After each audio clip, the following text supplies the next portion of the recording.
for an adult audience. Loveline may contain sexually oriented content.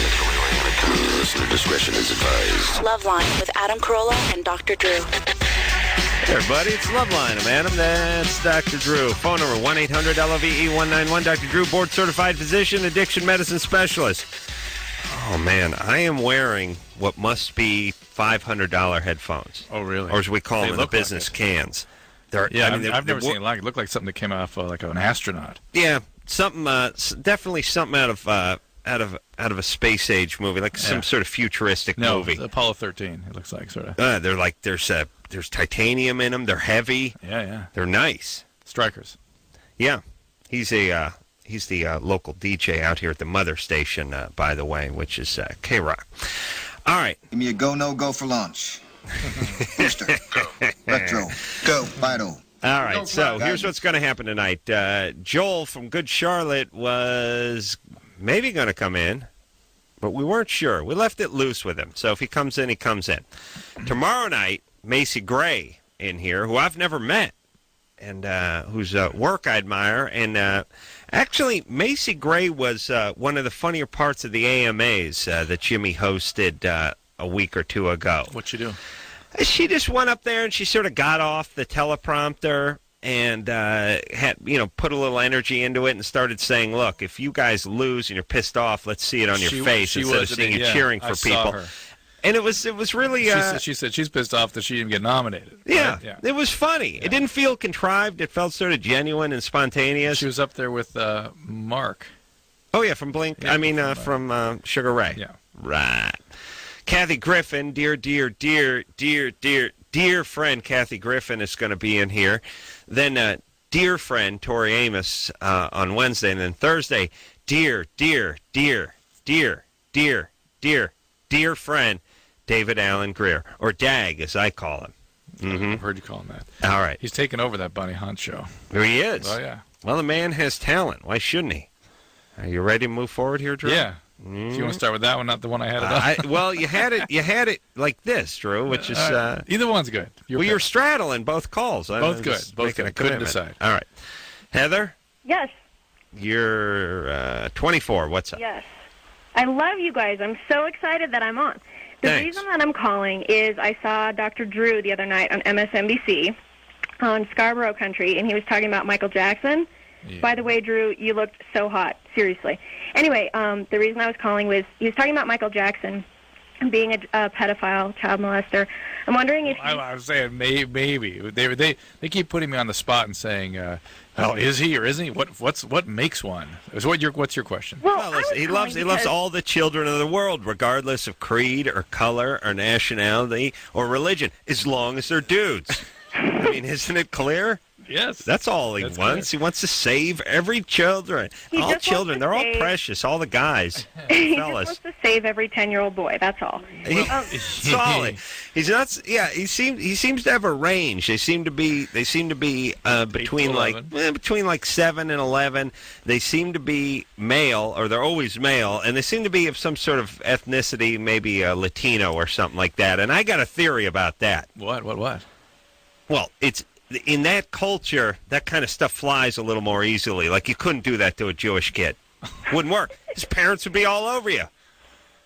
Let's face it. This goes on in that culture much more readily than it is. Latino. Latino. Oh, yeah. What does offering your kids up? I see. There's much more of that going on. There is a lot of it in Mexico in certain populations. Yeah, look, we can't judge. We cannot judge. You want to F your kids?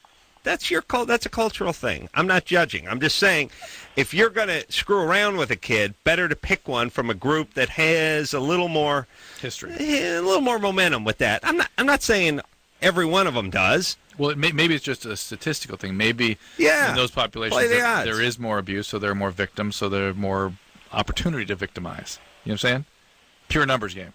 Well, listen, not that anybody's offering kids up, but you start diddling a Jewish 10-year-old, you're going to have big, fat, mad Jewish moms who's the dad's a lawyer, is going to sue your ass off. Everything's going to be, jig's going to be up. Find some poor Latino family, broken family, and poor is a good way to start. Right. Any way you slice it. That's what you're saying, poor and broken.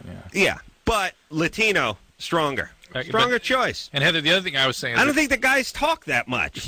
When have you ever heard a 10-year-old Latino boy even say anything? Michael Jackson, there's a few things we know about him, and one of the things he has said is that I'm not a man, I'm a boy. And what's wrong with that? Ooh. And that is a disavowal of reality. That's a repudiation of reality, and that kind of disturbing. Anyway, what's your question? All right, but good times. Good times, though. Good times, yeah, child molesting, good times.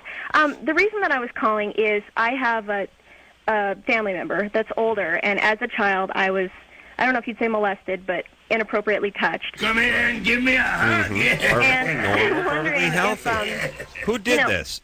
My cousin. He's older. He's like 6 or 8 years older than me. I was 7. He was 13. You.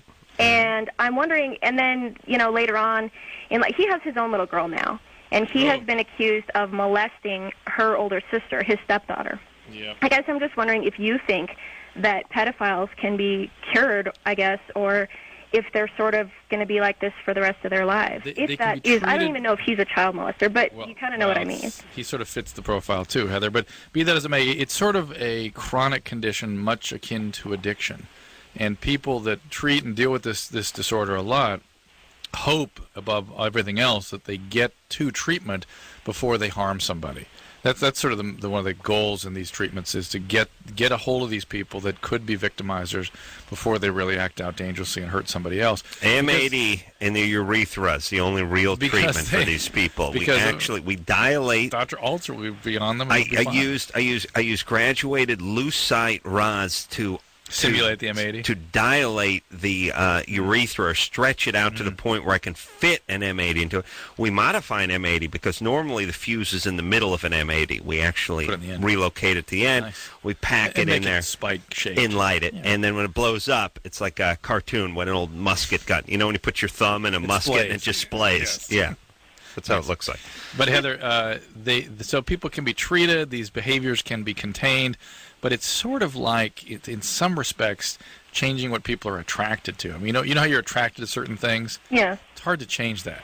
Do you think... Now, you could not act on those attractions, but you can't really change the attraction. I mean, this has always been my thought, which is, we think of diddling young boys or young girls or young anyone as wrong, but it's easy to think something's wrong when you don't care for it. It would disgust you to do it. I mean, it'd be real easy not to eat fast food if you hated fast food. It made you vomit, just the idea. But if you really did love fast food, it would be difficult to drive past the place, especially with a couple of beers in you on a Saturday night, to pull in. Absolutely. And if that's their food of choice, how are you going to talk them out of that? Just the fast food's the perfect analogy. You can, educate and structure and contain and to get people not to do it, but you can't get them not to like the fast food. It's hard to do that. So, okay. You can diminish the drive. Well, now I want to know how old his stepdaughter was when his stepdaughter was, I think, 5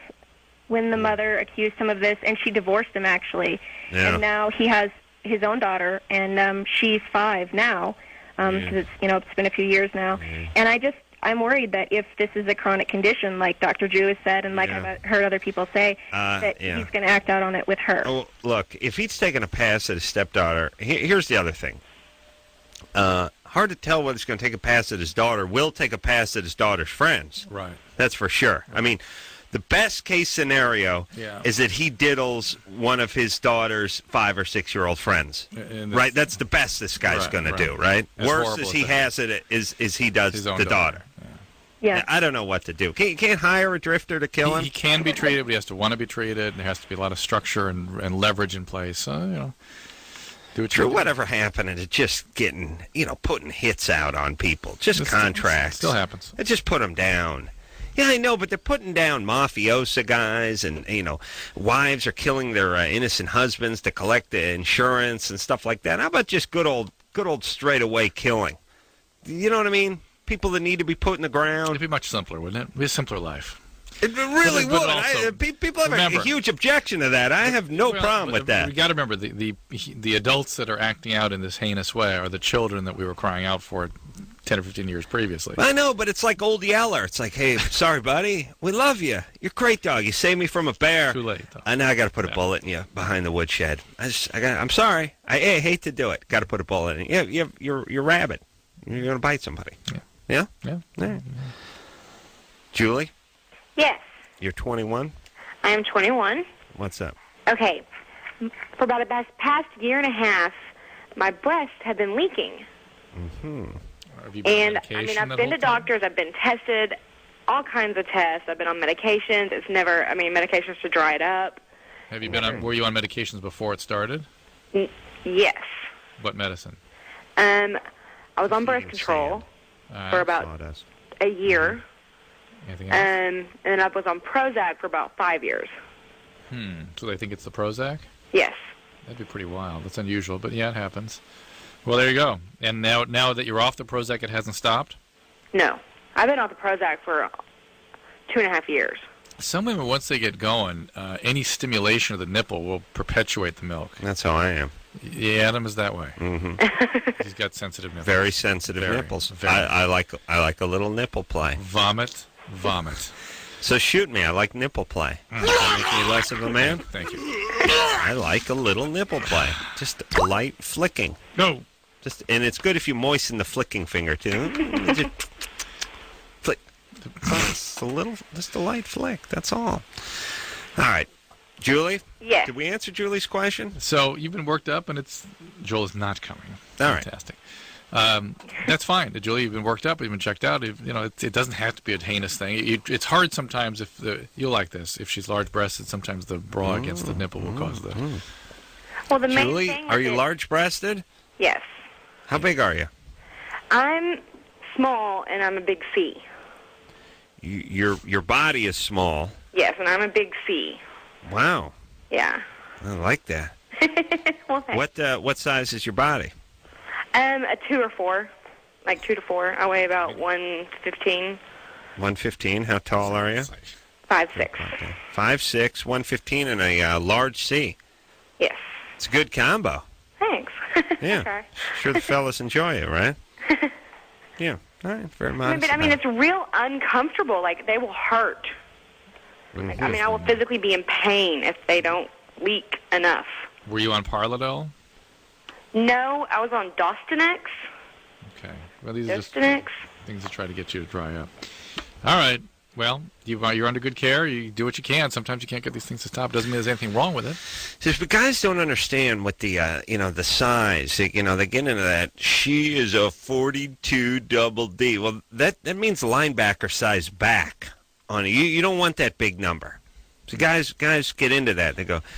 Guys don't know anything about stuff that. Look, and you shouldn't know anything about anything, but you should know about things that affect you. So your ideal one would be about a 32 double D. Yeah, I don't even know if they really make that. But that's an anime character that you draw. Oh no, I draw a 30 triple F. You see my drawings? Yeah. With the big hubcap-sized areola. Jessica Rabbit. No, but I'm just saying a 34 double D is look out. Yeah. That's what you're looking for. You're not. Guys get caught up in the number. As a matter of fact, they'll go, "She's a 42B." Yeah. That's not what you want. That's that sort of cholo gangbanger thing. You don't want that big. That's a fire hydrant. You don't want that. You want the small number with the big high letter. Here's what you want to do. You want to go down in the numbers. Mm-hmm. You'd rather be you'd be heading toward 32 rather than heading up toward 40. You want to be heading down, and then you want to be going down in the alphabet. So it's Up like the alphabet. Yeah. Meaning. Down Yeah, the line. you want to be a very bad student. You see what I'm saying? You don't want an A average. You want a D or F. That's what you want. That's what you worked for that for many, many years. That's why you sought that out. Yeah, I was always naturally attracted to the D, and that's why I carried that average in high school. Oof. Homage. I'm gonna find out. Maybe I could find out my transcripts or something. I was Get them printed out. I was a 1 and change. C's a 2, right? I think it's a 2.5, isn't it? Oh, I just thought it was a 2. Well, we didn't have higher than 4 when I was in high school. 4 was an A. The C is a 2. Yeah. So 1 is a D. Yeah. And 1 is a D. I was carrying like a 1, 3, or 4. I think that was my thing. But that was double digits. I mean, we weren't into the points. Most of Corollas were like, .5s. .0. Yeah, it was like 0.5, like that kind of stuff. 0.7, that kind of stuff. I was clearly into the solid numbers, whole numbers, which is, again, an amazing achievement for Carolla. Miriam? Yeah, hi. You're 16. What's up? Well, first of all, I want to say goodbye to call screener Tara because she's a wonderful phone screener or whatever, so I really hope that she does well. Mm-hmm. And I have a question for both of you. Yeah, Tara, don't call me Tara. This is going to be her last night. Yeah, and that's really sad because she's a great phone screener and everything, and I'm sure she's a good person, so good luck. Whatever. Hey. What, did she talk you up while you were on hold with her? No, but I used to call and she would pick up, and I was like, oh, she's the greatest, so. Oh, really? Yeah. You know her work? Sure. Wow, all right. Well, we're going to miss her. I don't know where she's going. I think she's touring the world, I think, with her. Oh, she's going on tour. Okay. on tour. Okay, whatever. Wherever she's going will be better than where she is. Well, write her a thank you note or something. Anyway, here's my question. I am wondering if the morning after pill were available over the counter, completely legal, you could get it CVS, do you believe that abortion should be legal or illegal? In cases, not counting cases where the mother's health is in danger. So there's an interesting point, which is now that we've given you some alternative. Well, here's the thing. Mm-hmm. I still like to keep it legal, but it does add an interesting wrinkle. The problem is your wrinkle is only good for 75%, so it's not going to work. What, the morning after pill, only 75%? Right. Well, the thing is, you have to take in the fact that, you can get condoms and birth control everywhere. I volunteer at Child Welfare Services.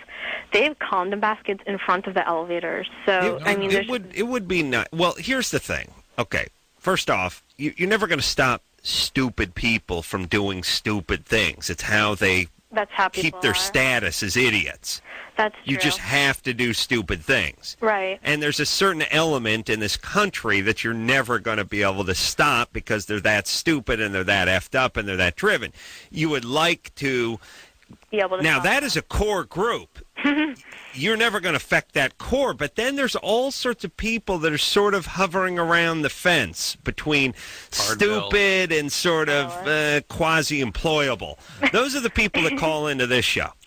And those are the people no, not you. Present company accepted. Yeah. But those are the people you could get to.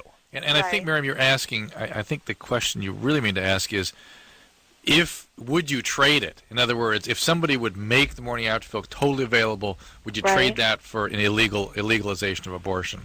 I don't think she was asking. Well, but I think that really puts the cards on the table. Yeah, I was saying, do you think you should take the risk that stupid people are going to not be able to kill their babies, and take the risk that there's going to be horrible people who are, not really making contribution to society, take the risk that they'll have kids, with the risk that you're eliminating the idea that people are, just... In my utopia, Miriam, we'd have the morning after pill available everywhere. Mm-hmm. We would have illegalization of abortion and an elaborate adoption system that everyone embraces. See, that's what I want. That would be my utopia. I don't know that's realistic. No, it's not, but I could go for that, too. That would be my utopia. If there were a way to get there, I'd help it go. But in the actual world, do you think that abortion should be illegal? In a perfect world. In the actual world, in the real world? Yeah. That it just has to be this way, that it has to be legal? For a while, yeah, obviously it does. Yeah, look, I'm an atheist, so I don't give a rat's ass about anything. You're not agnostic? No. Oh no. Agnostic is a pussy atheist. Is really all that is. I don't know something. But how do you know it's right and wrong then if you're an atheist? I'm not condescending you. I know. It's a common question that. Wait a minute. How did Aristotle arrive at absolute moral truths? He was not a Christian. He was a pagan. I'm not Christian. I'm just curious. No, I'm just saying that the original people that developed the moral system of logic were not religious. Look, people want it's an age-old religious argument, which is if you're not religious, how do you know right from wrong? Well, your brain. I have a brain, I have a conscience, I'm an intelligent person. I understand it's inherently and empirically evil to certain things. F my own kid in the A. Even no matter how good it feels. No matter how could something that feels like it'd be that evil? I'm just saying. I understand it's a bad thing to do bad things to other people, and that's one of those sort of no duh things. So you don't have to break it down any further than that. God hope that everyone is born with that. And believe me, let me tell you something, too, you screwballs, you religious nut jobs out there. You guys have an excuse. You can repent. If you have nothing, you have no excuses. There's no heaven. There's no hell. There's just the life you have on this earth. And all you have when you leave is the memories that you leave in other people's heads. And if you did those people wrong, then that's your legacy. That's you. They think you're an a-hole. Now, what you guys got is the chance for redemption. Doesn't matter where you are or how far, you can be, believe me, you can be going to the gallows, and all you need is the Father to come over there and wave a little Hail Mary over you, and all of a sudden you're back in the good graces of the Lord. That's the easy way out. That's the coward's way out. But believe me, atheists have more to lose. And it's not as if, hold on, what percentage of people in prison are atheists for murder and for rape and for assault and for incest? What percentage are atheists? Under 10%? Yeah, but the other thing is, those are all God-fearing people that are in there that have effed their kids and put shivs in guys that own them $10 and raped old women. Not only that, but where did the laws and moral teachings come from that religious organizations preach? And God gave it to them. Right. Or a human brain thought them up. No. God stuffed them into that human brain. Yeah. Either way, look, I got that same brain. Look, all you got to do, go on death row, find everyone who's murdered everyone, and find out if you find any atheists in that group. Tell me Drew, way under 20%. Way under 20%. So, you worried about the atheists? I don't think you should be worried about the atheists. You got to worry about the guys who can be forgiven. Atheists can't be forgiven. You kill somebody, ask the Lord's forgiveness. All they do is interview these guys. Like, what happened?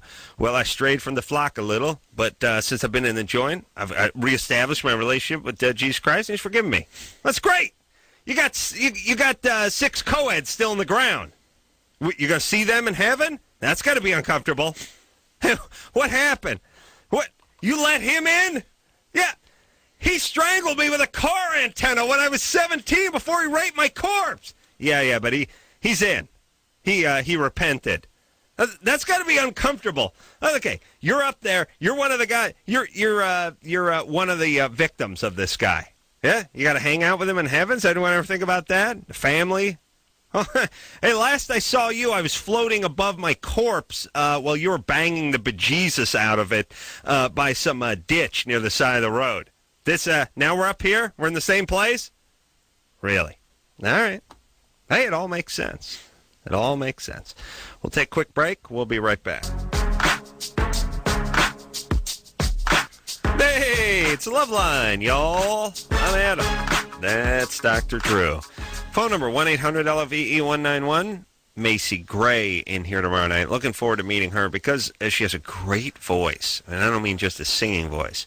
Well, she does have a great singing voice, but she's got a great voice. But she's nutty. I think she's nutty. She's a little wacky. I don't mean that in a bad way. I don't know who got mad at Rose McGowan, who, by the way, is nuts. She got mad at Macy? No, she got mad at me for calling her nuts on the air. Oh. She called up one day all pissed off. Yeah. And then, we had Marilyn Manson in here, and it's like, pfft. By the way, when Marilyn Manson, with the tumbler full of laudanum in front of him, calls you nuts, you're nuts. That's Marilyn Manson calling you nuts. That's a guy who's got his own nuts tucked between his legs, and he's calling you nuts. You're nuts. Yes? Yes. I don't mean it in a bad way, or I know maybe it does sound bad, but certain people are a little nutty. Well, can we say that? Well, there's Happy Nutty. Yeah. There's Napoleon Nutty. Chase you with the butterfly net nutty. There's Fun Nutty. I think Macy Gray's a little nutty, but in a goofy, nutty, colorful way. Right. It doesn't have to mean sick. No, not. I'm going to torture cats in my mom's basement. Yeah. Just a colorful nutty. Yeah. We need that. Good times. Hey, good times. What the hell was Marilyn Manson drinking that night? What the hell was that stuff? It's absinthe. Yeah. Laudanum. I'm trying to think of a ghoulish drink that he could drink. All right. But there was something about that. We had to add water and turn it milky. All I know is I had a couple sips of that thing. It was buzzing like a hummingbird. Oh, really? Yeah. No kidding. And then I said, this is my new drink. I get a little crazy with this absinthe stuff, and then somebody stole it. Oh, no, Really? Lauren, a producer, I think junior producer Lauren took the bottle home with her. What? You know what? You know what you do, and this is, by the way, here's what you do when you're an alcoholic or you have a problem with a substance and you don't want people to think you're a boozer. You do this. You go, hey, Drew, hey, Adam, got you a little gift. Oh, it's not, what is that? That's imported absinthe. They get it from, like, Hungary. That's, wow, hey, thanks. That's a nice bottle of liquor. You didn't have to, but that was nice. I'll just set that down here. And somehow it sort of slides into, let me just get the cork on that. Let Before me show you know you. it, Yeah. he drank 3/4 of my bottle, and then producer Lauren took the rest home with her. Which is the other way to hide your drinking habits. Abscond with the leftovers. What happened to my absinthe? Yeah. All right. But a couple of swigs off that got a weird buzz. It's weird stuff, Drew. Nice. Yeah. Hey, but good times. Yeah, but good times, yeah. Now, listen, I don't know if I could get into that stuff. I think I would get too weird. You know what I mean? Too buzzed? I need to dial it down a notch. You know what I mean? A couple of glasses of red wine. I mean, You have a strange what I mean? combination needing to be jacked up and turned down. You know what I mean? I don't need to be jacked up. Well, you have an engine that can't start. Right. Yeah, it's like, wait a minute. Your engine needs to be like started. Well, I like a cup of coffee in the morning. But your vigilance need to be turned down. I need to be turned down. I'll go crazy. I'll have too much thought. We'll try to pack it in my brain. It's like the vigilance and the it's strange. It's a strange combo. It's like your sympathetic, like your parasympathetic. You're hyper inhibited, and you need some sympathetic tone. All I know is I need to. When I get home, I need to dial it down with the booze. Yeah, but that's just alcoholism. Okay. Jess, Yeah? you're 15. Uh-huh. What's up? Well, I was just calling with my friend Rachel because we were wondering, because recently in today's society, there's been a huge boom of kind of the whole gay thing, and it's turned into kind of a trend, and we were just wondering if there's a fine line between thinking, hey, I think she's pretty, and whether or not you're bisexual or not. I've just been observing American culture for many, many years now, and she sees a recent trend in the last decade or so that's caught her attention. Now, back in the 80s, when she wasn't born, well, yeah, it's much more acceptable for the gals to go at it these days. Well, I think a lot of girls do it to attract the guys because it's a cool thing, it's a power statement, and they will do it as a way of not because you have a sexual thing, but it's sort of a cool thing to do. Yeah. If, on the other hand, you and some women mistake intimate feelings for sexual feelings. Some women have been traumatized and are very confused about their sexual orientation, and some are lesbian. Yeah. That's sort of the spectrum. Well, also, too, it's sort of a next step sort of situation, like when you're, and this goes in line with you attracting the guys, but I'm just picturing Britney Spears and Madonna having a little makeout sesh at the MTV thing, which is after, Britney's basically going out there in pasties and a tampon now. What else you going to do to arouse men when you're already, you're showing as much crack and as much boob as you can at this point. Where do you go? Now that you've got Christina coming up and behind, she's going to move up on you if you don't do something more outrageous. Right. So this just sort of lands in the outrageous category. It's almost equivalent to guys with the crazy tats and the crazy piercings. It's just like, hey, back in the day, if you just had long hair, it was enough to piss off the man. Now you got to put a bone through your nose and get a snake going across your face if you want to F you to the man. And if you're a girl, it used to be just wearing a mini skirt was enough to piss off the man, and now you got to make out. You see what I'm saying? So part of it is just a kind of a general upping the ante. Upping the ante. What is your perception, Jess? Well, because, I know, a lot of people I hang out with at school and stuff, if they'll meet someone who's like, oh, yeah, I'm bisexual, I like girls and guys, they'll be all like, oh, well, I once kissed a girl, and I'm a girl, I kissed a girl.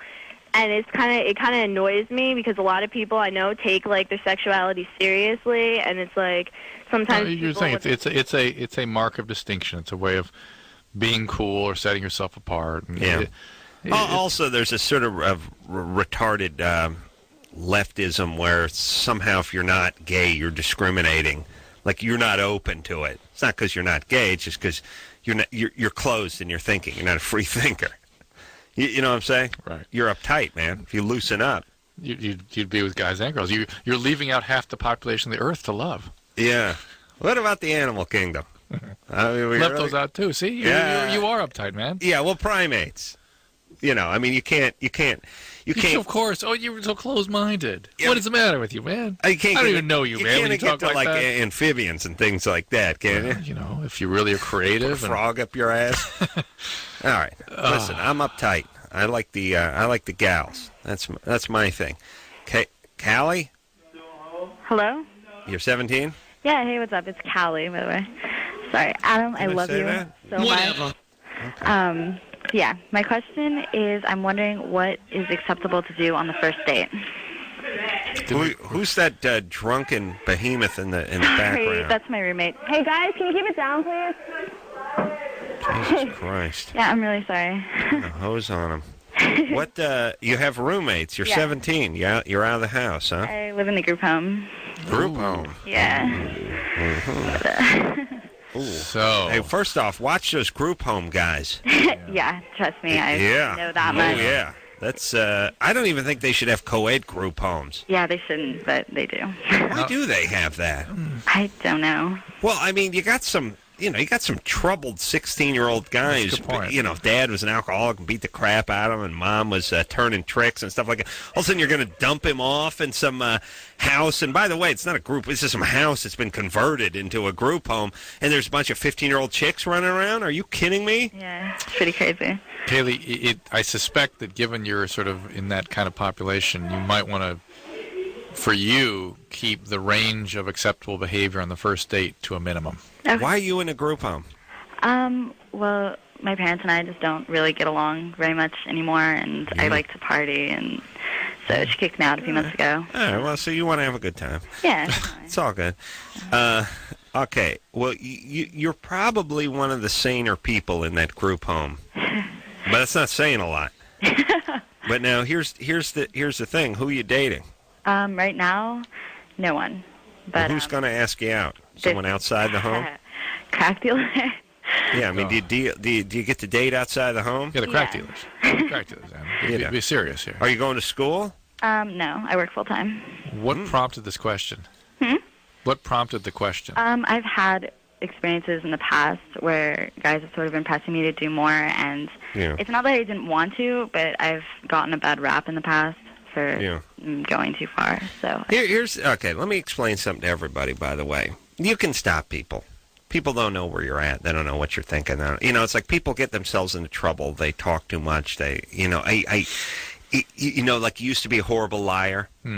Somebody calls your house now and you pick up the phone. When you're a kid, you're like, well, and they're like, come on, don't you have a couple of minutes talking about? Well, I guess I got a couple of minutes. Now you go, I'm right in the middle of something important. And they're like, well, can it? And you're like, no, I'm sorry, I can't. And you hang up. You get these skills. Yeah. It'll work on the person almost every time. You just got to employ those skills. Right. As a girl, you just got to say no. And they'll go, come on, I know you. No. And you don't realize how close they are to shutting down when you let them in. Right. Oftentimes, whether it's the guy's trying to sell something or the guy's trying to get in your pants. Right. You give them that one more where the guy goes, come on, and you go, well, just a little. Now, you could have shut him down with one more. Yeah, you cannot leave a crack. It seems like he's never going to end. You cannot put a crack in the wall. That's right. If they see a crack, then now they're going to fill it with their penis. Oh, yeah. Seamus? Yeah. You're 21? Yes, I am. You have some stats for us on in-flight injuries? Yes, I do, actually. Caused by turbulence? Yeah, I checked it out when you guys were talking about it last week. We're actually interested in in-flight deaths. Right, turbulence. I couldn't find any deaths. I couldn't What? find Wait, no, wait, whoa.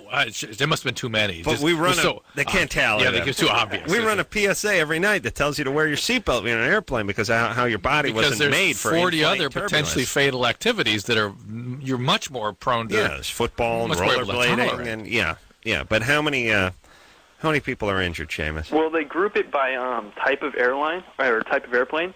And I figured you guys were talking about commercial flights, so it's like Boeings and Airbuses, which are the two major carriers. Yeah. And there were 619 since 1972.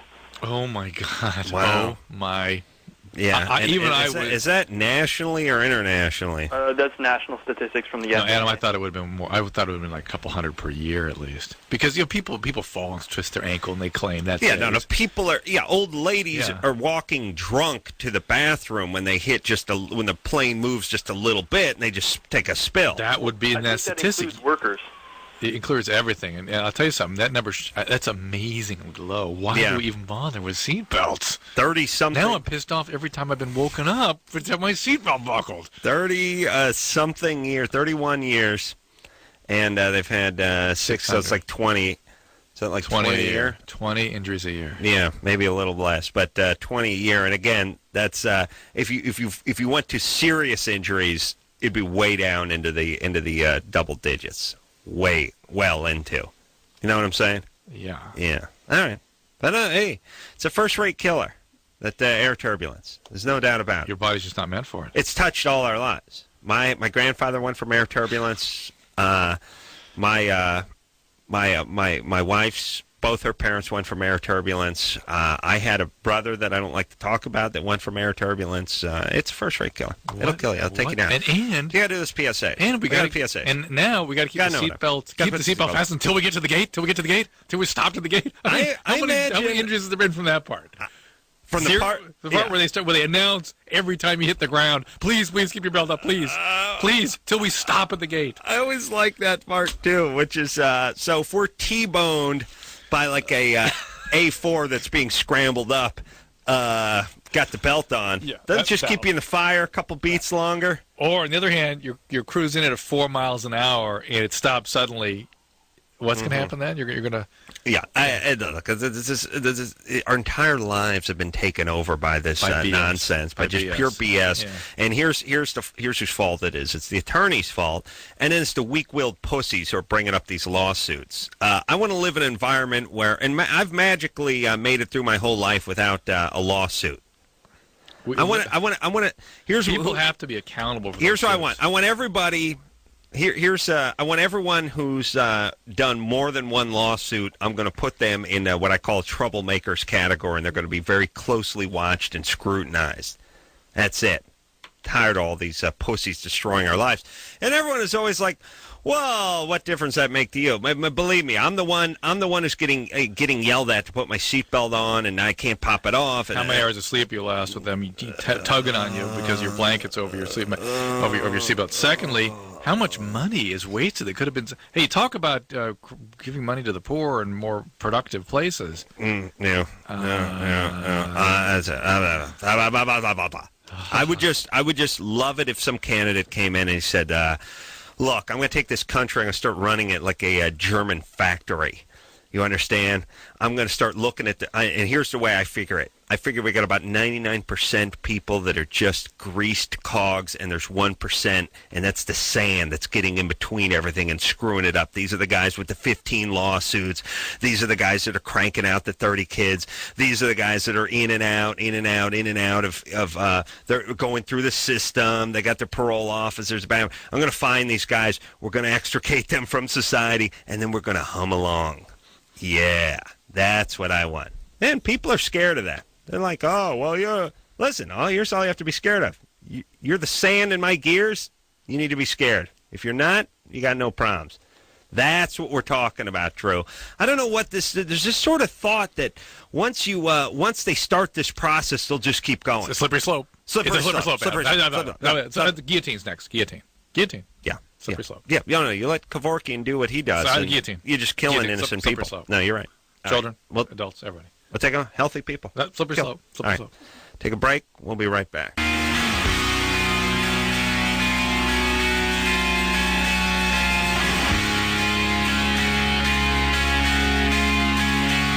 Hey, everybody. It's Loveline. I'm Adam. That's Dr. Drew. Phone number 1-800. Big week coming up. Yeah. Macy Gray coming up. Kathy Griffin, dear friend. Tori Amos, dear friend.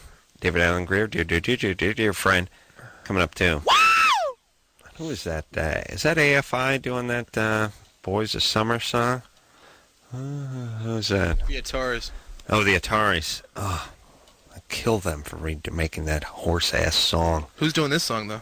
I like a girl with a big butt, but fruit in the middle. It's juicy, it's sweet, cause it's fruit and in the middle. Shaka-naka.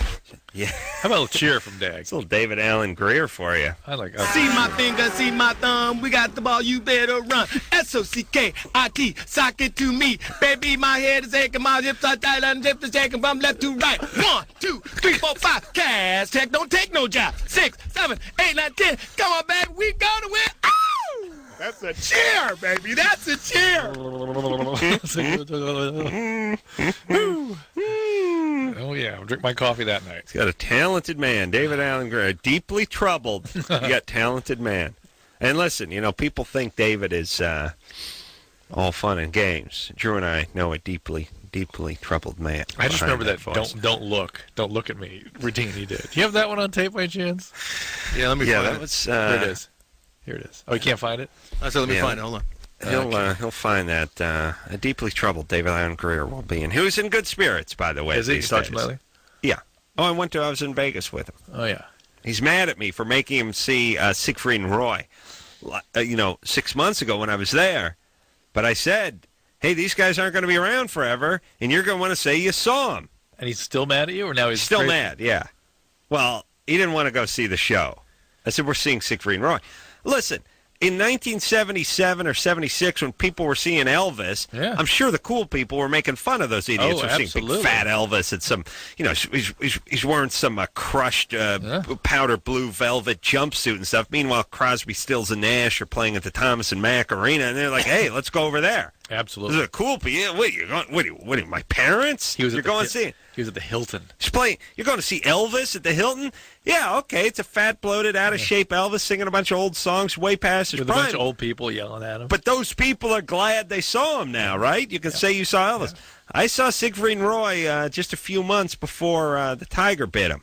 And I dragged Dag to see that because as a dear, dear friend, I felt responsible for him. And he holds it against me. We're going to have it out Thursday night, by the way. All right, you ready to go? Yeah.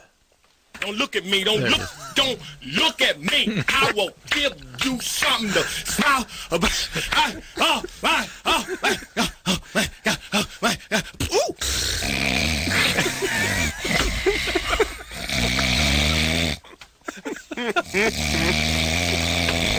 That was Dag in his sexual prime. Oh, that's how he makes love. That's what he said. He said it's for real too. Yeah, he wasn't kidding.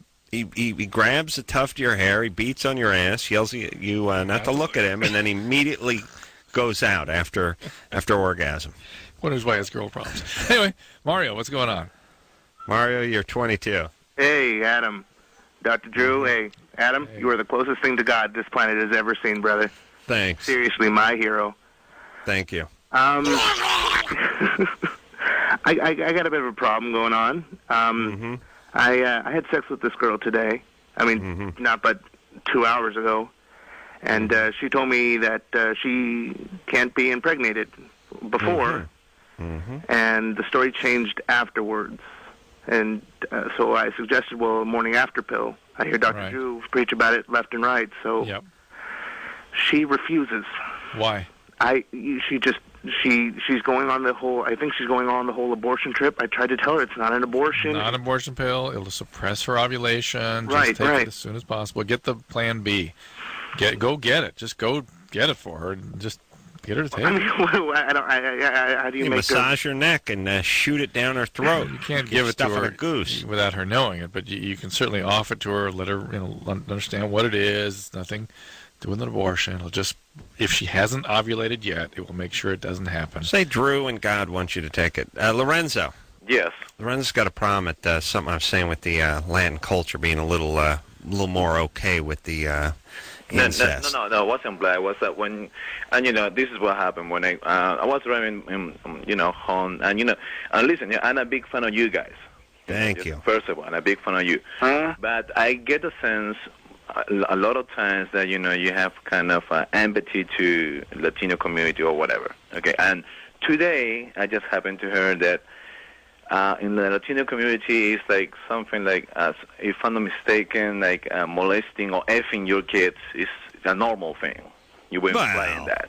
No, and I mean more prevalent. I just making sure because listen, one time I called for Stuart Copeland was on your show. Stuart Copeland. Yeah, Stuart Copeland, police. Of the police, yes. Yeah. And I was talking to him, and you guys were talking before something about. He was saying something about that you guys can kind of tell, according to the voice of the person, can tell, if kind of problem they have. Lorenzo, hold on a second. Hold on a second, Lorenzo. Sure. Hold on a second. We got to take a break. We got to take a break. Yes, I poke fun at all communities, but yes, you leave the land out. with the kids. Yeah, there's a little more of that going on. Aye! It's not Latin. It's in poor communities in Mexico. I think you're talking about. Yeah. I'll tell you a story about that. All right, when we come back.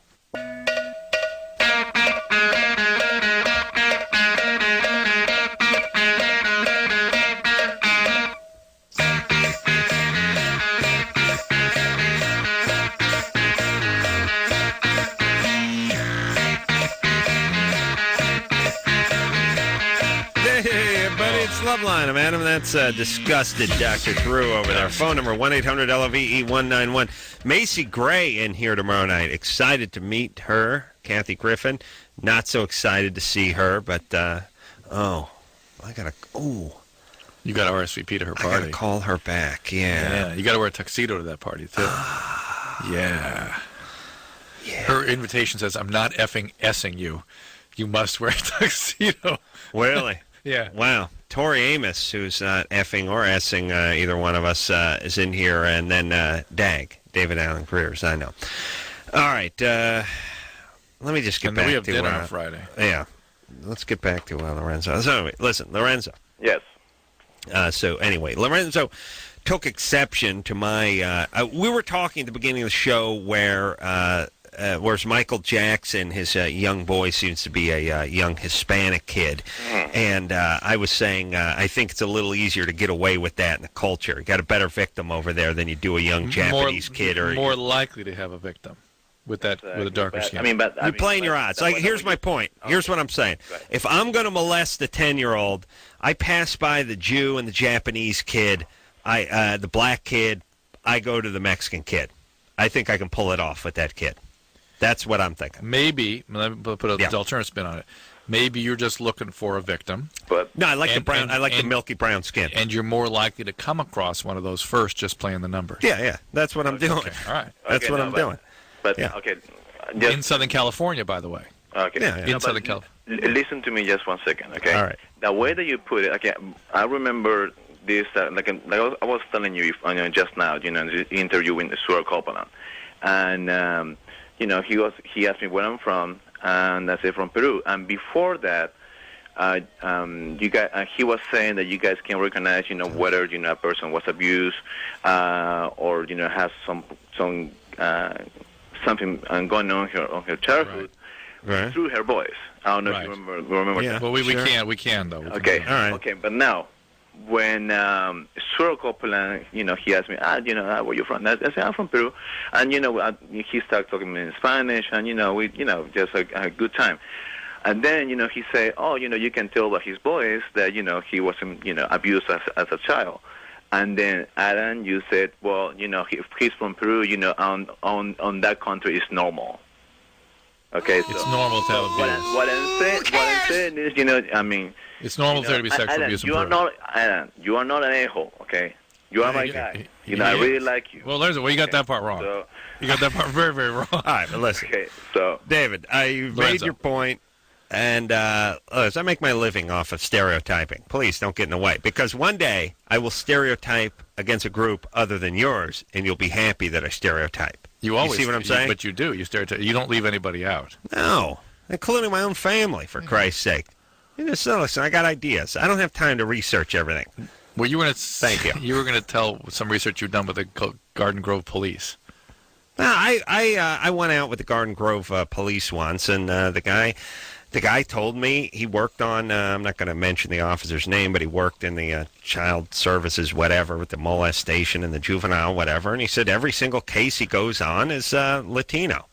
And that's probably most of the population of that group, so that's about 80% of it. It's not like he's working the Beverly Hills beat, but I had a talk with him, and he said it's a little more popular in that culture, and it's stuck. That's all. I really think it's rural, poor Mexico. And a couple generations ago where that got going. Well, listen, you're going to live at home until you're 25. You're going to get nailed by Grandpa eventually. I mean, that's the long and the short of it. Diana? Hello? You're 14? Yeah. You're, let's see, what does S&M stand for? Knows what it means. My name's Brianna. What, huh? My name is Brianna. Brianna, okay. Yeah. It's not Brianna. It's not Diana like it says there. It's right. Brianna. Yeah. Which is like Brianna, but it's Brianna? Probably one N instead of two N's. Right? Or whatever. Well, no, I'm curious. Do you spell your name the same as Brianna and pronounce it differently? I spell it B-R-I-M-A. M-A? Brima? No, B-R-I-A-N-A. Like I said, one N instead of two. Oh, that's Brianna's two N's. Yeah. What the hell kind of name is Brianna? Uh-oh. Smoke detector. All right. Brianna? Yeah. Now, we didn't hear it. It must be about I'm going to need you to move a little closer to the smoke detector. And don't tell me you don't have one, because I heard it. I don't have a smoke detector. Yes, move closer to the one you don't have then. There's something, look in the ceiling or on the walls, you'll see a little round disc. I do not have a smoke detector. Okay, do me a favor. Be quiet for a second. Then. Just be quiet. Hold the phone away from your mouth. Just hold it up into the air. Okay.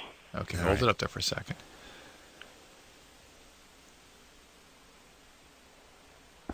We're usually at 38, aren't we? Yeah. This one, I think it must be around 50 because we didn't need... What's she doing? I don't know. Brianna? Yeah? You there? Yeah. Hold on a second. I heard a smoke. I heard the thing. Oh, I definitely heard it. Well, how come we can't hear it? Because it's going to be it's not going to be a normal periodicity on it. No, they're all between 30 and 40 seconds. Did you just shut a door, Brianna? Huh? Did you just shut a door or something? No, I just turned off the TV. Turn off the TV. Sounded like the door closed. Are you standing where you were standing when you started talking to us? No. Go back to where you were when you just began the conversation. Are you there now? Okay. Okay. All right. What part of the house are you in? In my room. You're in the room. Mm-hmm. Is this where you were when you were talking to us when we were talking about the smoke alarm? Yes. Okay. All right. But the TV was on then. It's off now. Oh, yeah. Maybe something came from the TV. Do you live in an apartment? No, a house. You live in a house. Is it a newer house? No. Yeah, but that could be 1993, right? Right. How old do you think the house is? Chicago? It was built about 40, 50 years ago. Mm-hmm. And no smoke detector in the house, huh? Nope. Well, in the house, yeah, of course, but not in my room. Okay. We'll go to the nearest one. I cannot leave my room at this. It's like 1 a.m. right here. Mm-hmm. Everyone's asleep. Mm-hmm. Where's the nearest one? In the hallway? I have no clue. Mm-hmm. Your parents not putting one in your room means they don't love you, you know. Yeah. Yeah, I'll make sure to tell them that. My parents not only didn't have a smoke detector in my room, they kept oily rags, and they let a hobo play with a Zippo lighter next to it while I slept. Nice.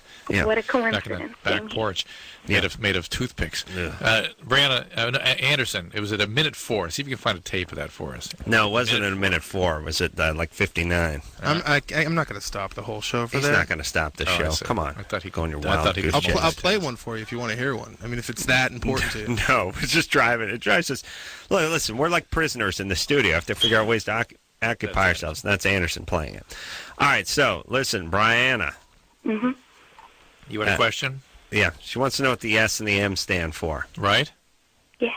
Sadism and masochism. Huh? Sadism and masochism. What's that? That's what S&M stands for. So sadism means you like to do. you like to do stuff to people, and the masochism part's like doing stuff to you, right? Right. Oh, okay. And I just want to say I was listening, and before when you were talking about the religion and stuff. Yeah. You know what I'm talking about? About forgiveness and all that. Yeah. And atheism. Mm-hmm. Whatever. Okay, she ran out of steam there. I wish she could go back. You know what I like about, you know what I love about our callers? It's like you go, listen, I want you to go toward the smoke detector in the house. We don't have one.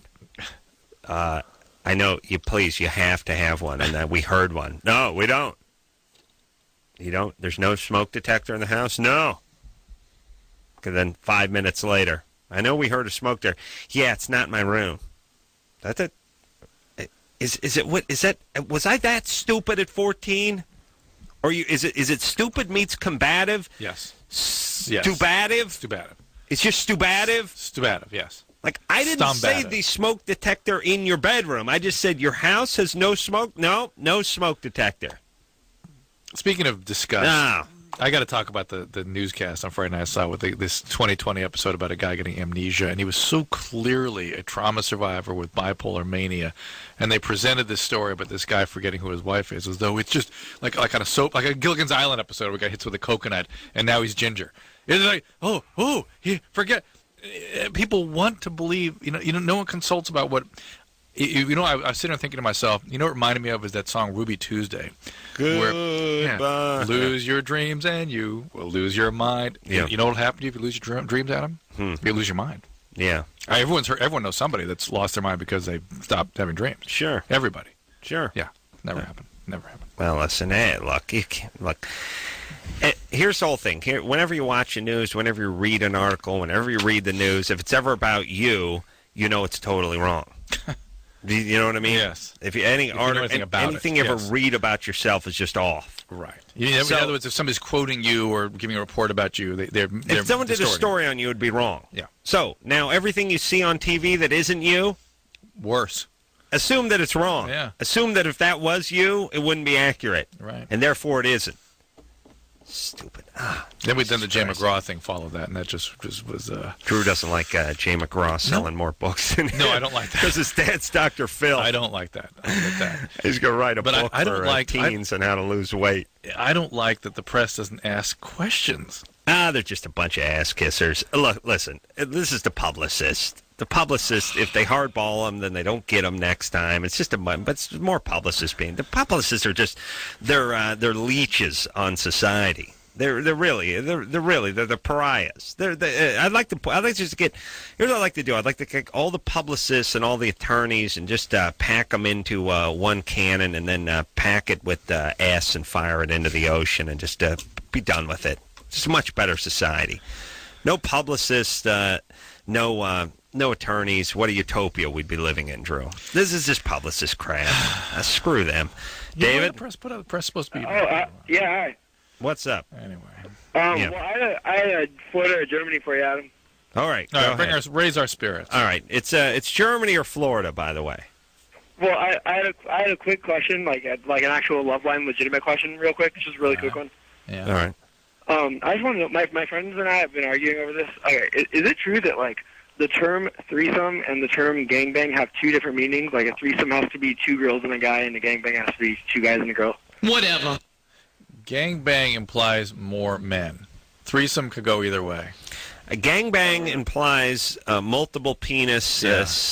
Here. Okay, let's break it down. We never broke this down before. Gangbang means more than one Johnson. Probably more than two. Probably more than two. Yeah. Because if you thought you were going to take on a gang of two guys, you wouldn't really worry about it. Right. All right. Yeah. So gang means three or more. Yeah. Okay. With the penis. But it's not girls. One vagina. Right. That's a gangbang. If you start including more vaginas, now you got an orgy on your hands. Right, that's right. Okay, and then a threesome can be of any mixture, but or the same. But although three guys going at it is technically, I guess, still a threesome, but in the eyes of God. But if a guy brings it up, when a male brings it up to a girl, says threesome. He's talking about two girls. He's talking about almost to that exception. Right. All right. Germany or Florida, make us happy. All right. So I guess I'm not supposed to say where. Hold on, Hold on. Germany or Florida. That's Pink singing the theme. Go ahead. Okay, I guess it happened actually like a while back. There was I guess some like political turmoil going on, and it became like pretty intense. Like this one guy actually developed like a pretty big hatred towards like members of like the Jewish race and everything, and it actually became like legalizing like the massive genocide of like millions of like Jewish people actually. Was that Florida or Germany? Yeah. Wait a minute. Yeah, where'd that happen? Germany or Florida? Most our callers are stumped. Well, wait a minute. Now, this seems too obvious to be Germany. Come on, it's a joke. They wanted to legalize. What do you want to do? He wanted to legalize like the genocide of millions of Jews. Did he carry it out? Oh yeah, yeah. It actually, I believe that World War started over it. Oh yeah. There we go. Oh, okay. Thank you. Oh, he's screwing around. Yes, he's all screwing right. I'm so Well naive. done. Well done. I like that. Thank you. Don't ever call again. All right. I like that. Believe me, Take it to the Kelly absurd. Osbourne doesn't know who we're talking about. She's expert in World War II. I only bring her up because I was announcing that women don't know anything about war, and she fought back feverishly, explaining that, yes, we do. I do. I'm studying it in school. My father is from England. I know all about the war. I said, okay. Who are the Axis powers? Who are the good guys and who are the bad guys? Oh, please. That's not fair. It's not fair. It's like, You are the weakest link. Goodbye. It's like saying, I know everything about cars. It's like, okay, how many wheels on a car? Oh, that's an unfair question. No, it's not. It's the world's easiest question. We're just, I didn't ask you about the cam timing. I just asked you how many wheels on a regular car. Yeah, that's what that was. Unfair. No. All right. How dare you? How dare you? Listen, and then she got mad at me for laughing at her. But my whole thing was just don't pipe up. But then we had a woman call who was an expert, military expert. Didn't know anything either, or knew something, but not that much. Stuff, And Here's all I'm saying. A lot of people piping up in this society about stuff they don't know. It's not like me. I know everything. I'm talking about the incest and Latino cultures. I know what I'm talking about. You see what I'm saying, Drew? Yeah, I see what you're saying. I have data. Yeah. All right, let's talk to... Now, look, is this person's name Chevelle? Yeah.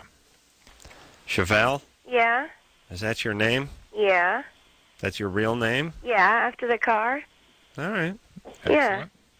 That's a where I bad was sign, boy. That's serious white trash right there. I know. Your dad was, your dad was he's into Chevelles? Yeah. Collects them? Huh? Thinks it was a travesty that they were discontinued? Oh, I don't know. I really don't know those much types about of my things dad. that still complain that the you man- don't know your dad? Oh. No. But I know I was conceived in the back of a Chevelle. Perfect. And yeah. It's a good thing you weren't... white trash. White trash. Okies. You could have been in a Daihatsu charade or something. I mean, it could have been worse. Yeah. The Chevelle at 16 doesn't...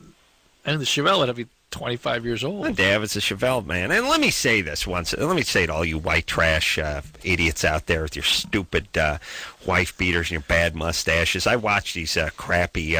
all I watch is car shows when I get home, and I see these jackasses. Oh, there's Chevelle, all this. They love all that American muscle.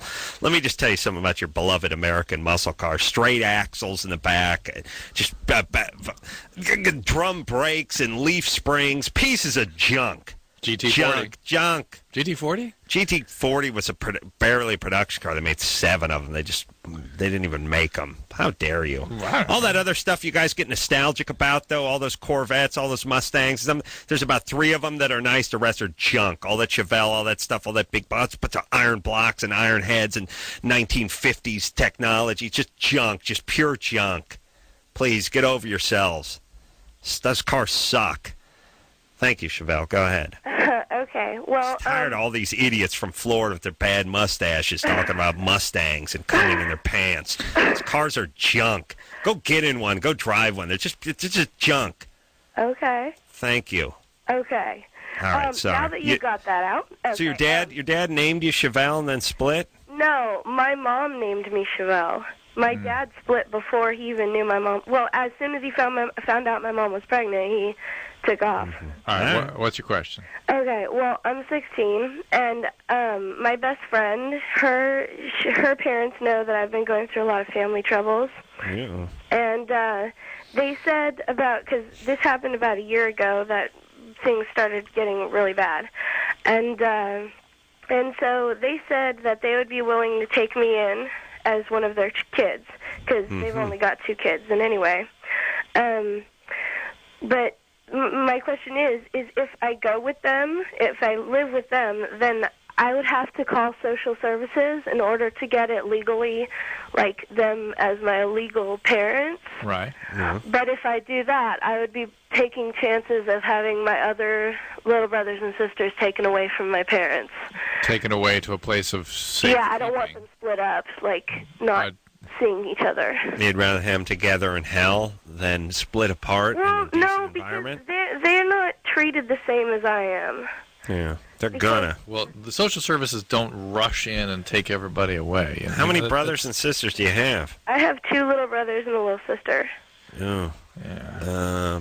Yeah. Stepdad is the one that's mistreating criminal, and stripper. That's what I hear. Is the stepdad the one that's mistreating you? Is what? The stepdad the one that's mistreating you? Well, it's kind of my stepdad. He's like an alcoholic, and my mom just doesn't like me. We constantly fight, like, all the time, and she's constantly saying how, like, she regretted having me and things like that. And yeah.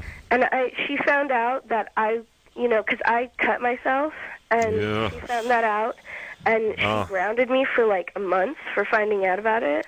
Oh, that kept you from cutting. Now, how old is little Pinto Vega? Stephanie? Pinto Vega. And, I know Pacer has a weight problem. You had to see it coming. Gremlin's the tiniest. What? No, what? Your other friend? They named after cars or? No. No. They're named after family members. Oh, they're named after other places they were conceived, like cot, lawn, and haystack. Couch. Porch sofa. Come here and do your homework. Hey, Chevelle, here's the deal. Chevelle, get out of there. It's fine. Hey, lounge social chair. services, we're all for it. They will. Their job is to improve things, not to make things worse. All so right. just go ahead and do what you need to do. All right, and baby, don't act out now. Don't get pregnant. I don't want to. I'm not. I'm still a virgin. I don't want to. Good. Yeah. Good. That's what I'm talking I don't about. want to do that. Look, here's what you all need to do. You all need to do the exact opposite of your parents. Yeah. If you have crappy parents. Thank you. Yes, you need to remain a virgin for as long as you can, get good grades, get an education, and have a fruitful and healthy life. Yeah. Yes, and do that, and then wave your money in front of your parents and taunt them. That's what like I Adam do. does, yes. That's what I do. He makes a point of that. Yeah. Thanksgiving was quite an illustrious experience with you with those dollar bills. They were $1,000 bills, weren't they? That's what I do. Yeah, I show up at my dad's house and I crumple up $5 bills and I throw it at him and I yell, "Hey, old man, get me more gravy." Start smoking $50 bills. Yeah, I know. I actually light Cuban cigars with a $50 bill, and then I like I said, I crumple up 5s and 10s. I throw them at my dad. More gravy, you, and I yell at my stepmom. Yeah, more hollandaise sauce, and I just start screaming at everyone, and then I pelt them with money. And then once in a while, I grab a handful of quarters and I throw them in the hallway and watch them scurry after it. And then I laugh. Maniacally. Oh, no, all my laughs are maniacal. That's true. All right. It's good times. We're going to take ourselves a break. Wants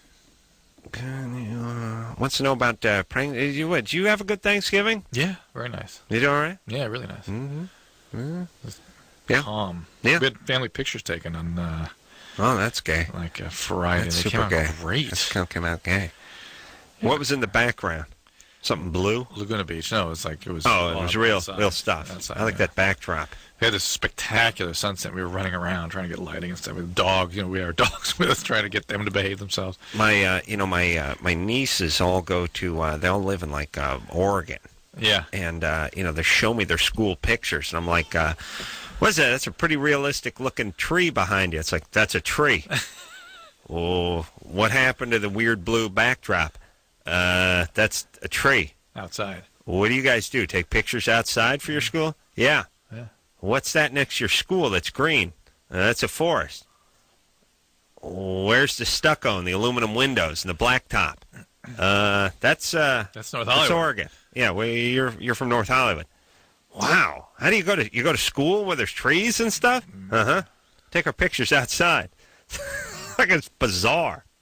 I can't even picture it. It just seems so. I'm wondering why these people aren't healthier. Here's what I'm curious about. I talk to people. Riddle me this, Drew. Yeah. I work with guys that are like, where'd you grow up? Pebble Beach. What do you mean Pebble Beach? Well, just right there. You mean like near the country club and up north there? Mm-hmm. Just a couple blocks away. And what'd you do when you were in high school? I was on the golf team. Well, what'd you do? Well, we played Pebble Beach almost every day. And what'd your dad do? Hey, he was a lawyer for whatever, and he lived right by. We lived right on the beach there. And I was looking at him like, why aren't you healthier? You mean why aren't they more productive? Yeah, they just seem as nutty as the next guy. They got their problems. They have their insecurities, their idiosyncrasies. The wind out of their sails, as they say. It's like, where are you going from there? I guess where not. Yeah, this is a big letdown. Yeah, everything else just, hey, you've done it. Everything else cool. Whatever. Fine. I just think they should be healthier. That's all. You would think. One would. All right, we'll take a quick break. All about the family, though. Families can be sick everywhere. Thank you. We'll be back.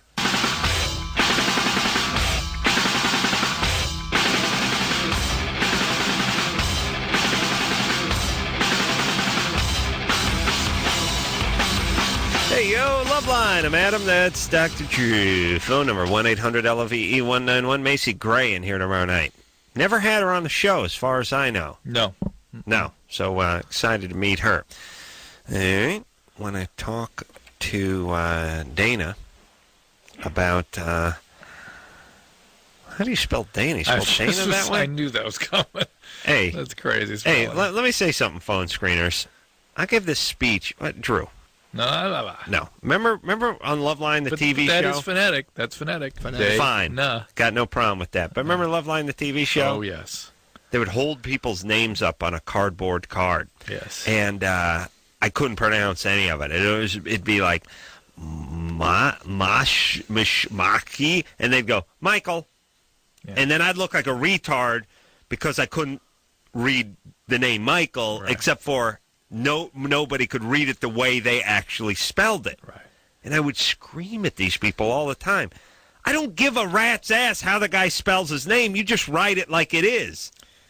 If it's Dana, just write Dana. Now, this is fine. It's phonetic. It's cool. But listen, all you screwballs with your whacked-out spellings, your special, your cool, your stupid hippie parents. Screw you and your whacked-out spellings. Spell them one way. That's it. And phone screeners, if they say their name is Dana, then you just spell it Dana. That's it. There's a female and there's a male, right? Yeah. One of them's got an H somewhere. Dana? Hi. What's happening? Not too much. It's D-A-N-A. Not too hard.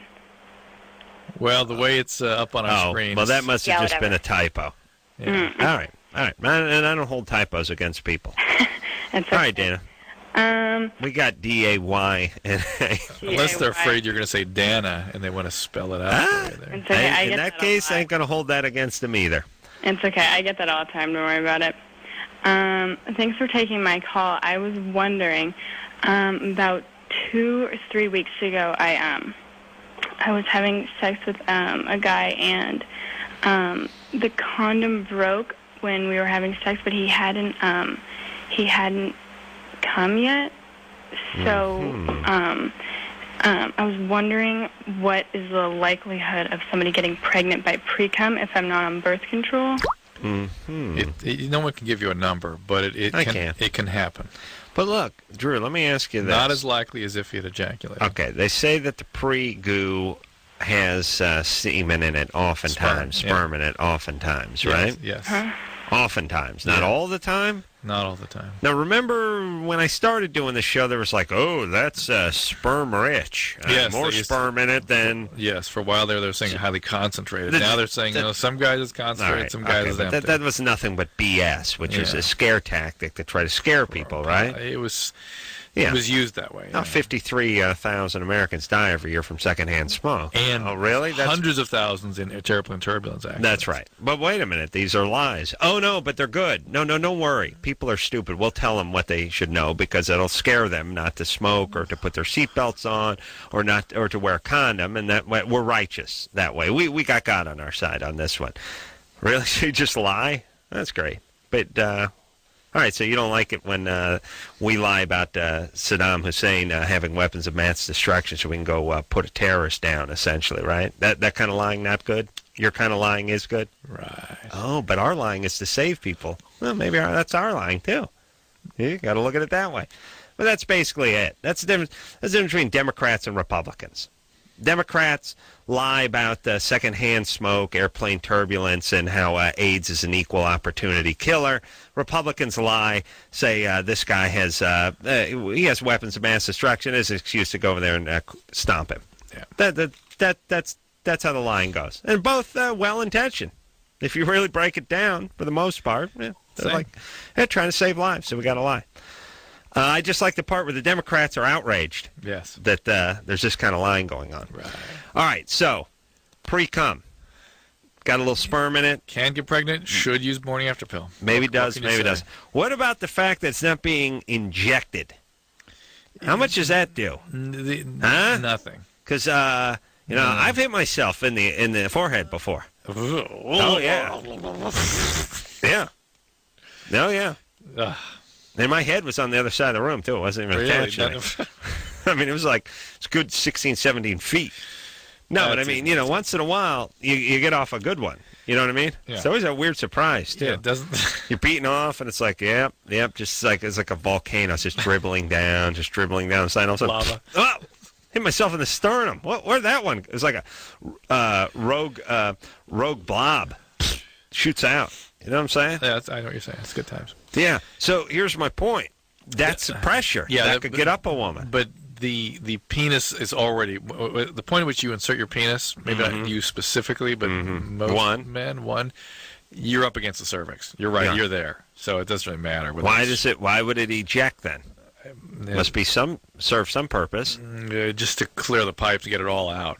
Oh, really? All right. So really, the ejection doesn't a little something. Maybe not a doctor. Maybe I know it does maybe something. if you were on the backstroke, it helps head it towards the cervix. I never eject on the back. But again, things kind of collapse anyway around, so it doesn't really. I time it for the front stroke. Yeah, well, that's good. Go backwards. I got to work that out.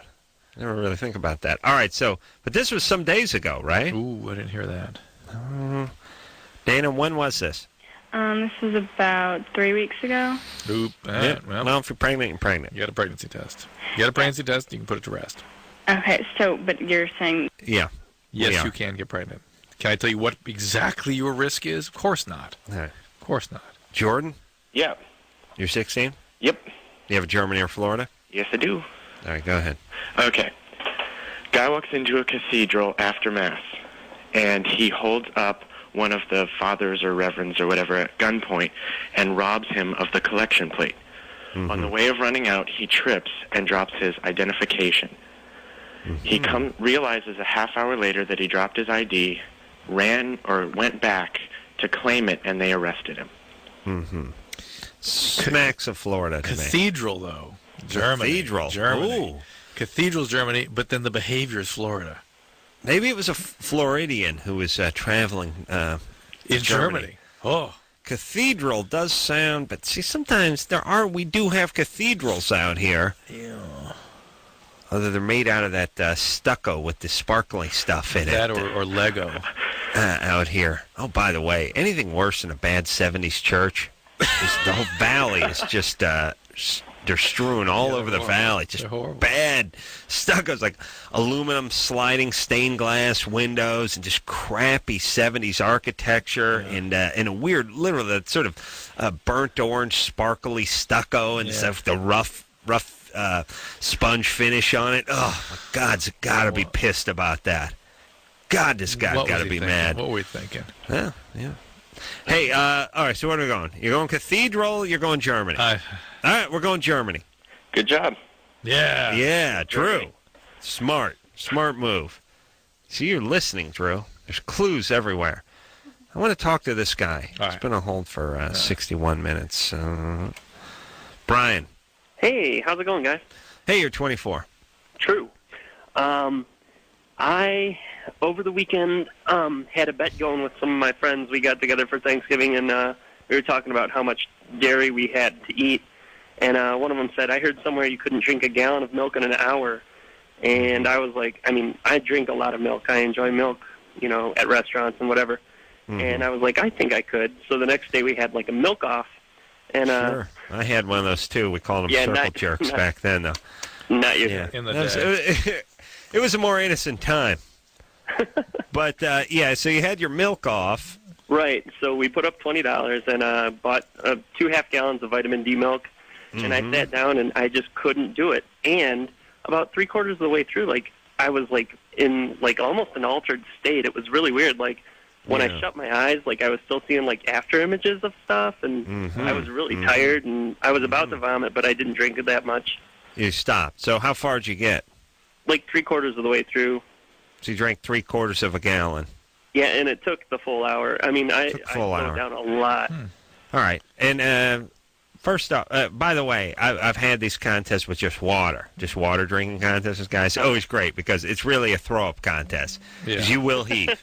Because here's the thing. Your capacity to drink water or anything well exceeds the amount. I mean, you know, it's the same with booze. You know what I mean? Like you drink this many ounces of water, this many ounces of milk, or this many ounces of scotch, you're going to vomit, but your hand can keep moving indefinitely, and your mouth will stay open, too. Right. That's what I love about guys. Yeah, but it's always funny when your buddy's heaving. Of course, there are lots of examples of women having these contests. No, never happened. Not in the history of mankind. Not in the history of mankind. But what about it, Drew? And it's funny because I just heard about this the other day. Somebody was talking about your body's inability to process dairy or whatever it is. Yeah. Drew looks confused here. I hadn't heard much about it either. Something about lactose or something like that. Is it okay? Is it just that? Let me say this. If you drink a gallon of water in an hour, right, and you didn't just get done playing racquetball, it's possible to heave that up. Well, what happens is more serious. It's food. I mean, I don't think people look at a glass of whole milk as what it is, which is a bunch of calories and fat and a whole bunch of other stuff, right? I mean, that's a lot of food to take in. Absolutely. It's protein and sugar and all kinds of stuff. But the water can lower your serum sodium and can cause seizures and encephalopathy. Oh, that's even funnier than vomiting. Yeah, but they're really serious problems. But there was funny. There was a hazing thing recently where parents are suing because this kid had to drink water in some sort of hazing procedure. Mm-hmm. But he was on medicine that caused him to hang on to disproportionate amounts of water, so his sodium went way down. Well, and he got real sick. He got bad seizures. Let's not be uptight about it. Stuff happens. There's no doubt about it. That couldn't be avoided. Is what but lactose, if it's not metabolized, just comes out as diarrhea. Mm-hmm. It just goes out. So why? So I don't know why. Is it? Okay. So here's what I'm saying. People think it has something to do with it being a dairy product, but what you're saying is really what I said first, is it's more like you're just drinking a gallon of food, right, and your body cannot take, water doesn't have any calories. I mean, it's going to be a huge difference calorically, obviously, between a gallon of water and a gallon of milk. Water's 0. Right. So even if milk is 1? It's a huge difference. It's 100%. Anyway, but I don't know what all the altered state stuff is. I wonder, again, if that's more of a fluid issue that he's getting. Sodium changes or something. Yeah, maybe it brings him back. Maybe all mammals have something this. called milk alkali syndrome. Where a gallon of anything is a whole lot more than it seems like it's going to be. Yeah, I was really surprised. I'm down with that. There are syndromes of people taking acids and drinking a lot of milk and getting strange fluid and electrolyte abnormalities. You have to try that again. Yeah, I tried to eat a bunch of loaves, like a couple pieces of homemade bread before that, hoping it would soak it up, but it didn't work. No, what soak it up? Listen, you think you can lay people think you can soak up alcohol, think you can soak stuff up. The bread is immediately broken down into sugars also. Within minutes. What about put bread in a glass of water, watch it fall apart. Then you had the enzymes from the stomach and the duodenum. The duodenum, well, naturally. But what about like when you go out drinking? And you want to have a full stomach. Anything there?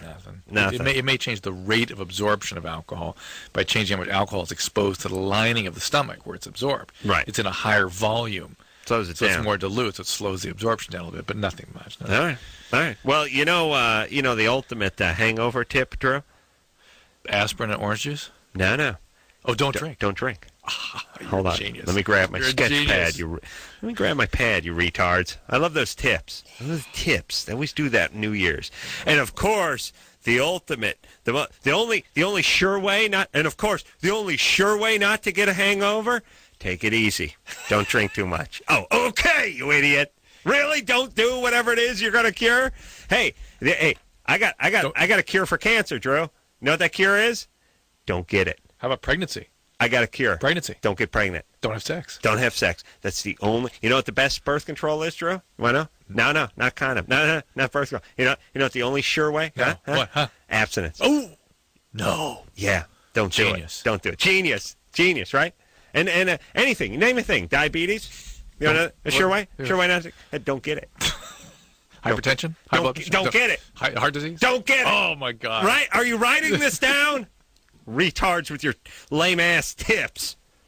And I always listen, too, every time New Year's rolls around. Oh, here's some surefire tips not to get a hangover this year, all right? Don't drink. All right. Well, that's not an option. That is not an option. The other one was, like I said, drink half your weight in ounces of water before you go out. Those are things like I'm so you don't drink. 200-pound guy. Drink 100 ounces of water before I head out, and then drink a nice big glass of water in between every. Okay, this is nonsense now. Yeah. All right, we're going to take a little. I want a tip like break a number 2 pencil off in your ass or something. Something I can do. Something that's not going to affect my drinking. We'll take a quick break. We'll be right back.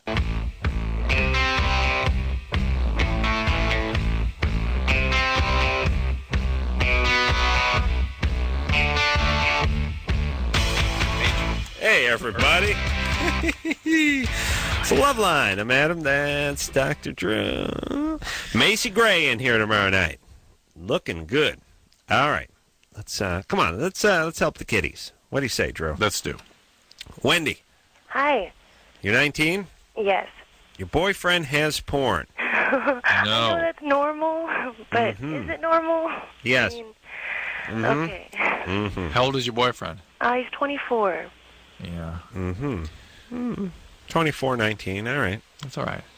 That's all right. Were you ever abused? Your dad break your heart or skip out on you? No. My dad's an asshole, but Yeah. but yeah, let's not get into that. That's not what I'm calling. I know, Over but it, I've gone counseling. that's ultimately why it's pertinent. That's everything. Yeah, it's pertinent because everything for you. You'll be attracted to guys that sort of are like your dad. Not necessarily. No. Well, not only you're going to be attracted to a-holes, but everything is going to be an issue with guys. Yeah. If a guy treats you too good, eventually you'll screw that up. Right. If a guy's got porn, you'll dig into that. Yeah. Everything is going to be born of your a-hole dad. You're going to be expecting what you got from dad from men.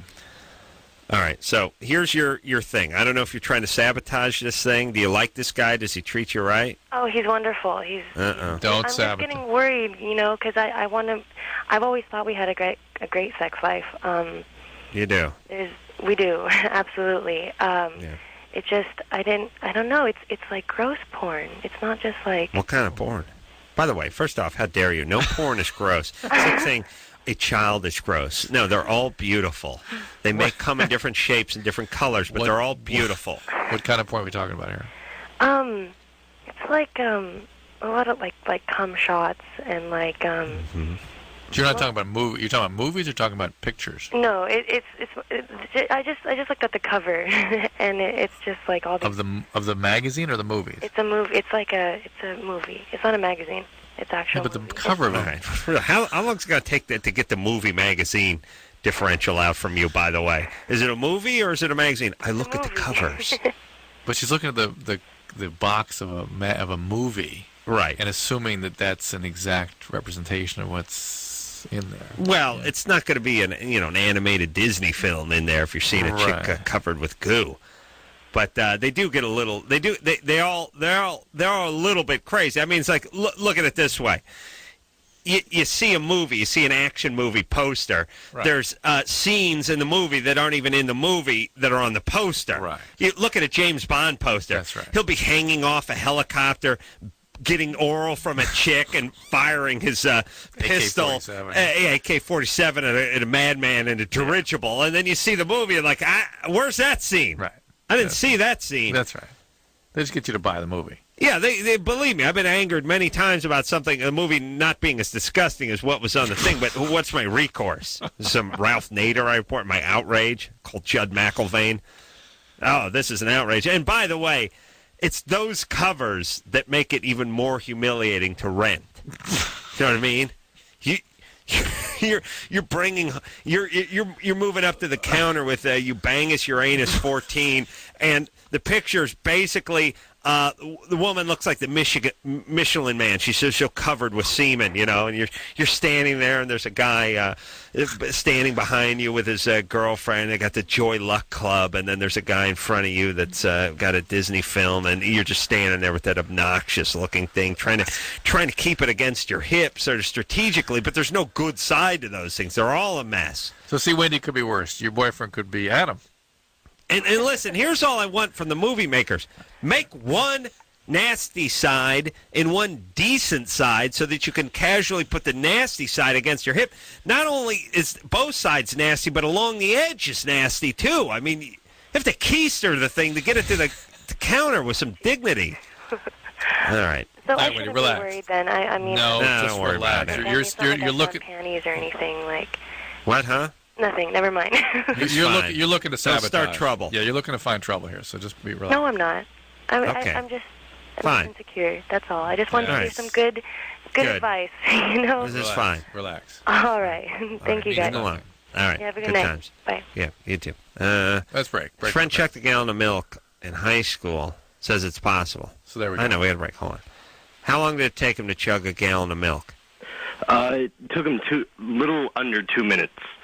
2 minutes? No. No, I swear we have it on video. It was a gallon of milk. Yeah. A little under 2 minutes without heaving. Yeah, it was like. Then he heaved. No. He didn't heave at all. I'm going to have to cut it right here, guys. Sorry. Talking about a half gallon of milk. Rod Stewart had all that semen in his belly. Of course. Had to have it pumped. Everyone knows that. I will take a quick break. We'll be back.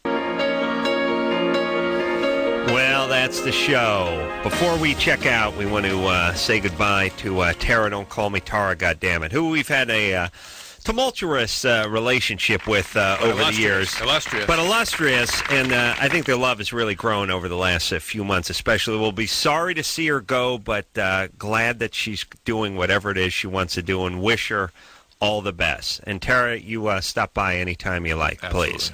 So until next time, it's Adam Carolla for Dr. Drew saying mahalo. Let's know what the S and the M stand for. Right? Yeah. Sadism and masochism. Huh? This has been Loveline.